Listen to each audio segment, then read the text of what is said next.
الحمد للہ وکفى وسلام علی عباده الذین اصطفى اما بعد فاعوذ باللہ من الشیطان الرجیم بسم اللہ الرحمن الرحیم لقد كان لكم في رسول اللہ اسوة حسنة صدق اللہ مولانا العظیم اللہم صل علی سیدنا مولانا محمد وبارک وسلم وصلی علیہ رب اشرح لی صدری ویسر لی امری واحلل عقدۃ من لسانی یفقہوا قولی۔ گزشتہ کل کے درس حدیث میں ولیمے کے متعلق نبی پاک صلی اللہ تعالی وسلم کی سنت اور آپ علیہ الصلاۃ والسلام کے بتائے ہوئے اعمال اور طریقوں کو بیان کیا گیا تھا۔ آج کی نشست میں نکاح ہی کے متعلق چند اور ضروری اور اہم باتیں ذکر کرنی ہیں، بلکہ ایک واقعہ ذکر کرتا ہوں۔ اس واقعے سے ہمیں کیا سبق ملتا ہے، مسنون نکاح کیسے کیا جائے، سنت نکاح کیسے ہوتا ہے۔ رسول اکرم صلی اللہ علیہ وسلم کی زندگی ہمارے لیے ایک بہترین نمونہ ہے، اور رسول پاک صلی اللہ علیہ وسلم نے اپنی بیٹی حضرت فاطمہ رضی اللہ تعالی عنہا کا نکاح کروایا۔ اس نکاح کے واقعے میں ہمارے لیے بہت بڑے بڑے سبق ہیں۔ بہت مختصر اور بہت آسان الفاظ میں اور مختصر سے وقت میں آپ یہ مضمون ذہن نشین فرمائیے۔ رسول پاک صلی اللہ علیہ وسلم کی لخت جگر حضرت فاطمہ رضی اللہ تعالی عنہا جب نکاح کی عمر کو پہنچی تو رسول پاک صلی اللہ تعالی وسلم کے صحابہ میں سے حضرت ابوبکر صدیق رضی اللہ تعالی عنہ کی جانب سے نکاح کا پیغام آیا۔ رسول پاک صلی اللہ علیہ وسلم نے عذر فرمایا عمر کی زیادتی کی وجہ سے کہ حضرت ابوبکر صدیق رضی اللہ تعالی عنہ کی عمر زیادہ تھی۔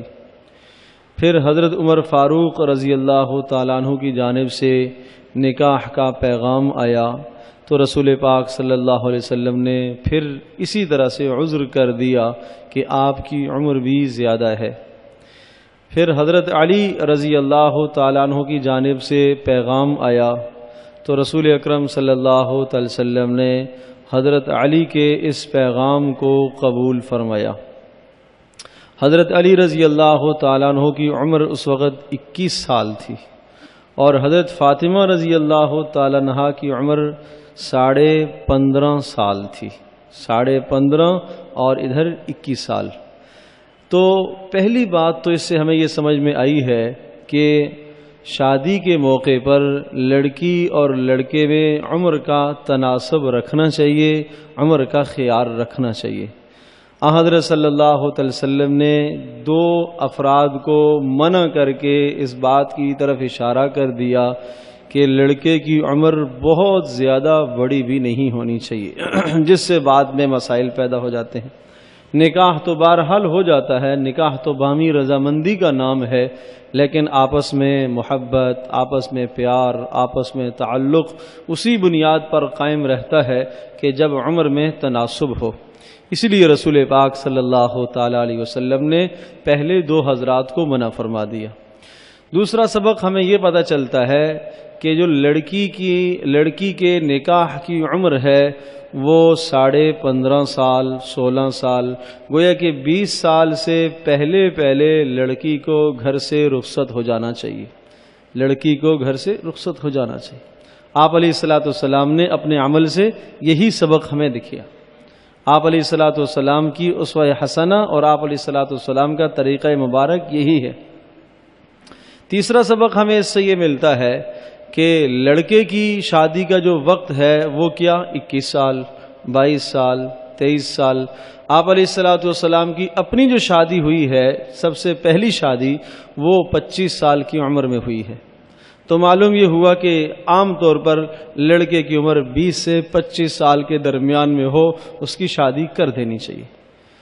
جتنا نکاح کے معاملے کو آسان کیا جائے گا اتنا معاشرے سے برائیاں ختم ہوں گی، بے حیائیاں ختم ہوں گی، اور اگر نکاح کو مشکل کیا گیا زنا رواج پائے گا۔ زنا اس قدر رواج پائے گا کہ معاشرے کی عزت برباد ہو جائے گی، خاندانوں کی عزت لٹ جائے گی اگر زنا رواج میں آ گیا، اور زنا کی برائی اگر پھیل گئی تو یہ فحاشی اور عریانی کی ایسی برائی ہے کہ جو اللہ تبارک و تعالیٰ کے عذاب کو پھر دعوت دیتی ہے۔ حضرت صلی اللہ علیہ وسلم نے نکاح کے معاملات کو انتہائی سہل فرمایا، انتہائی آسان فرمایا۔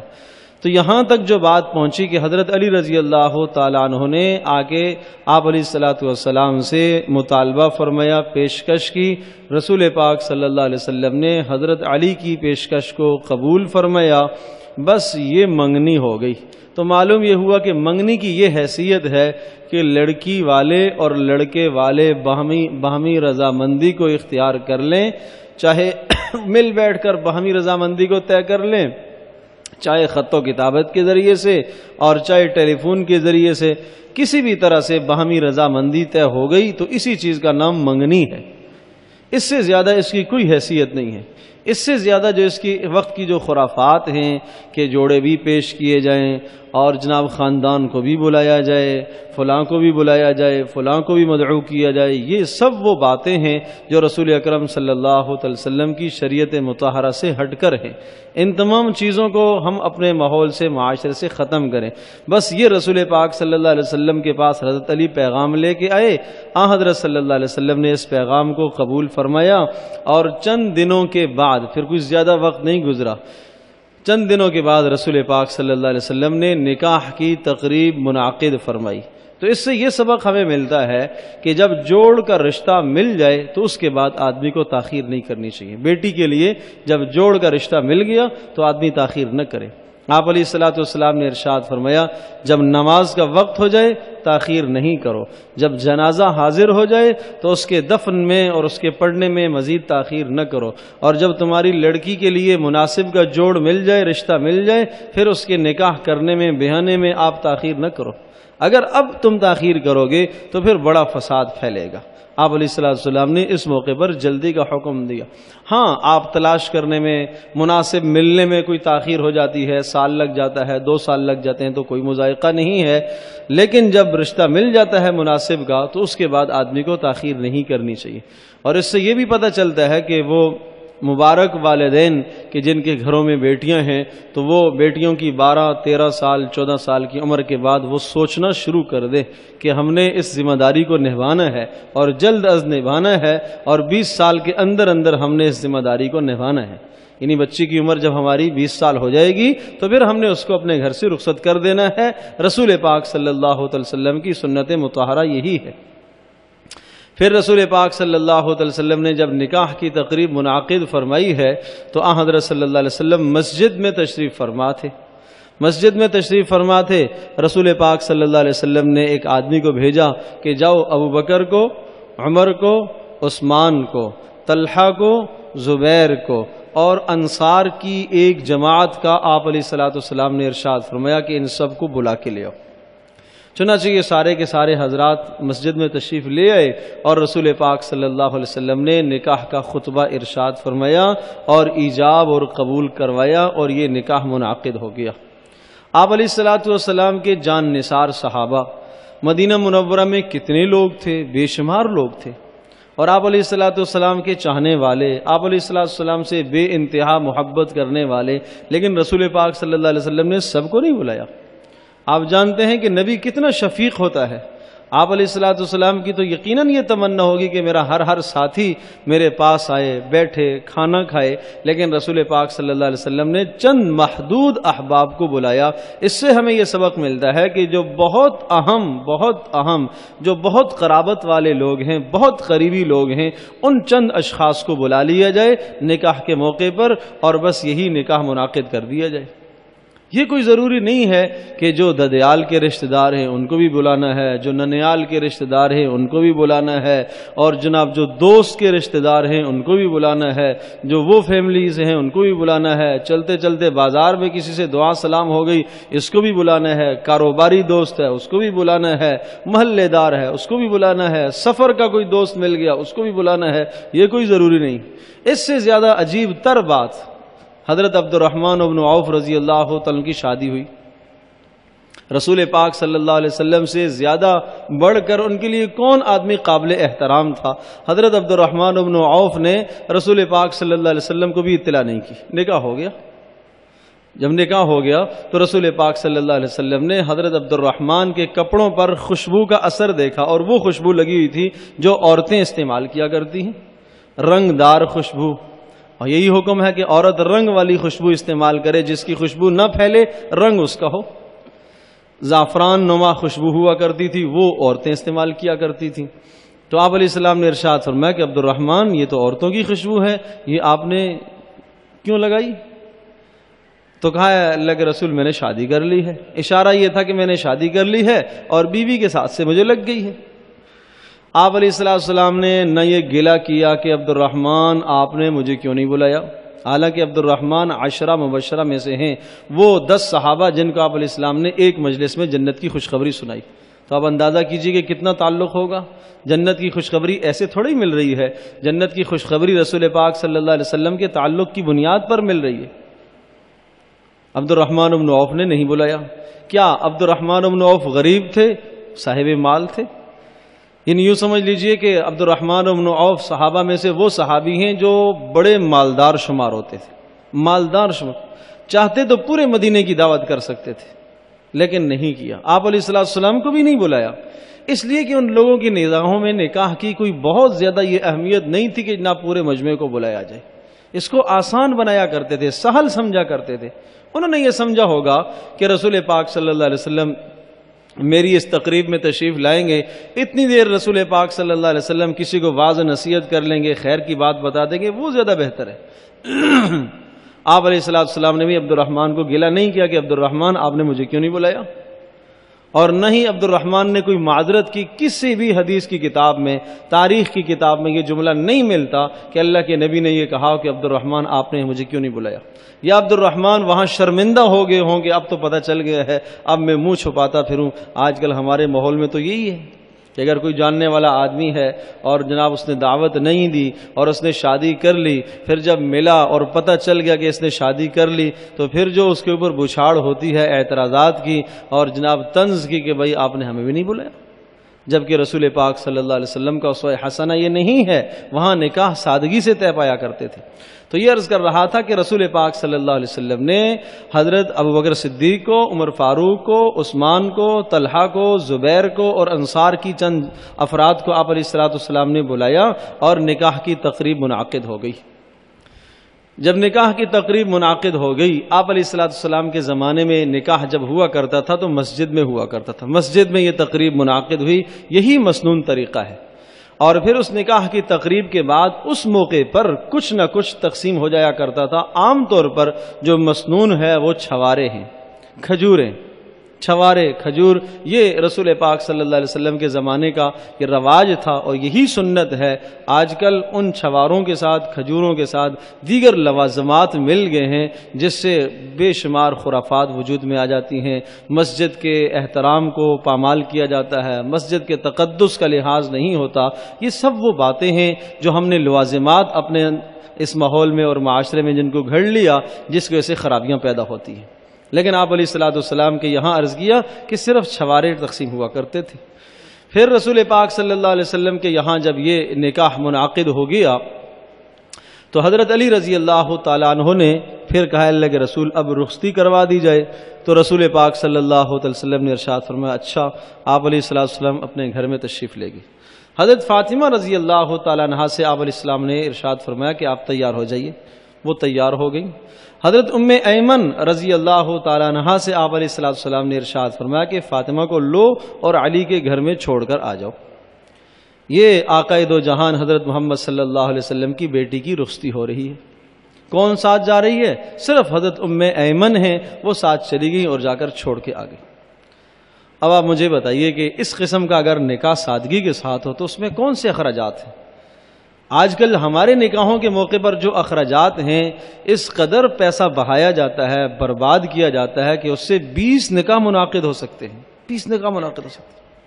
لیکن کیا کریں، ہم نے خاندان کو دکھانا ہے، ہم نے ماحول کو دکھانا ہے، ہم نے ایسا نہیں کیا، یہ رسم پوری نہیں کی تو یہ ہو جائے گا، یہ رسم پوری نہیں کی تو لڑکی والے ناراض ہو جائیں گے، یہ رسم پوری نہیں کی تو لڑکے والے ناراض ہو جائیں گے، اور جناب لڑکے کی بہنیں ہیں وہ چاہتی ہیں ہماری بات مانی جائیں، اور ادھر سے پھر جناب بہنوئی صاحب وہ ایک الگ ان کا ایک منصوبہ ہے، اور جناب فلاں کا ایک الگ منصوبہ ہے، ہر ایک کی ایک الگ الگ پلاننگ ہے، ہر ایک کی مرضی پوری کرتے رہو کرتے رہو کرتے رہو، ماحول پھر بھی راضی نہیں ہوگا، معاشرہ پھر بھی راضی نہیں ہوگا۔ ایک اللہ کی مرضی پوری کرو، یہ سب سے آسان ہے، ایک اللہ کی مرضی پوری کرو، کسی کو مت دیکھو، اللہ کی مرضی پوری کرو۔ ایک کو راضی کرنا آسان ہے بہت ساروں کو راضی کرنے سے، ایک اللہ کو راضی کرو کہ اللہ کی کیا منشا ہے، اللہ کے حبیب صلی اللہ علیہ وسلم کی کیا منشا ہے۔ حضرت ایمن رضی اللہ تعالیٰ عنہ نے حضرت فاطمہ رضی اللہ تعالیٰ عنہ کو لیا اور حضرت علی رضی اللہ تعالیٰ عنہ کے گھر میں چھوڑ کے آگے۔ یہ انتہائی سادگی کے ساتھ رسول پاک صلی اللہ علیہ وسلم کے یہاں شادی کی تقریب منعقد ہوئی۔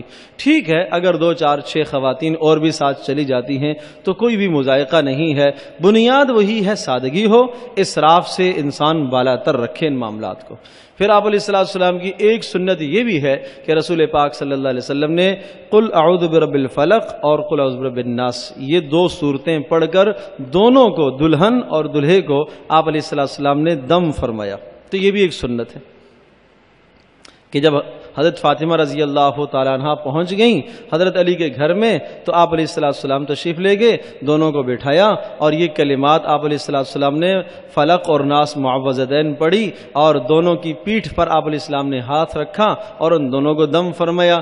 اشارہ اس بات کی طرف تھا کہ ہر قسم کے شرور اور فتنوں سے اللہ پاک آپ دونوں کی حفاظت کرے۔ تو یہ بھی سنت ہے، اس کو بھی اختیار کیا جائے۔ اور مطلب یہ ہوا کہ لڑکی کے والدین یا لڑکے کے والدین اس سنت کو اختیار کریں، کوئی بھی کر سکتا ہے، اور اگر کسی نے نہ کیا تو لڑکی اور لڑکا خود معوذتین پڑھ کر پانی پر دم کر لیں اور پی بھی لیں۔ آپ علیہ السلام نے اس پانی کو دونوں کے اوپر چھڑکاؤ بھی فرمایا، دونوں پر چھڑکاؤ بھی کیا تھا۔ تو رسول پاک صلی اللہ علیہ وسلم کے زمانے میں نکاح کی حیثیت یہی ہوا کرتی تھی، انتہائی سادگی سے نکاح منعقد ہوا کرتا تھا۔ میرے عزیز دوستوں اور بزرگوں، بس انتہائی مؤدبانہ درخواست ہے کہ ان معاملات کو سنت کے مطابق لانے کی کوشش کی جائے، نہ تو ہندوؤں کی رسمیں ہم پوری کریں، نہ تو یہود و نصارہ کی ہم نقالی کریں۔ ہمارے سامنے رسول پاک صلی اللہ علیہ وسلم کا جو طریقہ ہے وہ بہترین نمونہ ہے۔ اگر اس طریقے میں ہم خیر نہیں سمجھتے تو یہ ہماری بربادی ہے، ہماری ذلت اور رسوائی ہے۔ کوئی جو کہتا رہے، جو ماحول میں کوئی کہے، معاشرے میں جو لوگ کہیں، کہتے رہیں، کہنے دیں، ہم نے نبی پاک صلی اللہ علیہ وسلم کی سنت کو ادا کرنا ہے۔ تو چونکہ اس موقع پر آج کل محرم کا مہینہ قریب آ رہا ہے تو نکاح کثرت سے ہو رہے ہیں، اور یاد رکھیے محرم کی بات آئی تو یہ بھی کہہ دوں کہ محرم میں نکاح حرام نہیں ہے، مکروہ بھی نہیں ہے، تحریمی بھی نہیں ہے، تنزیہی بھی نہیں ہے۔ سال کے 12 مہینے میں جس مہینے میں آپ نکاح کریں، نکاح خیر کا عمل ہے۔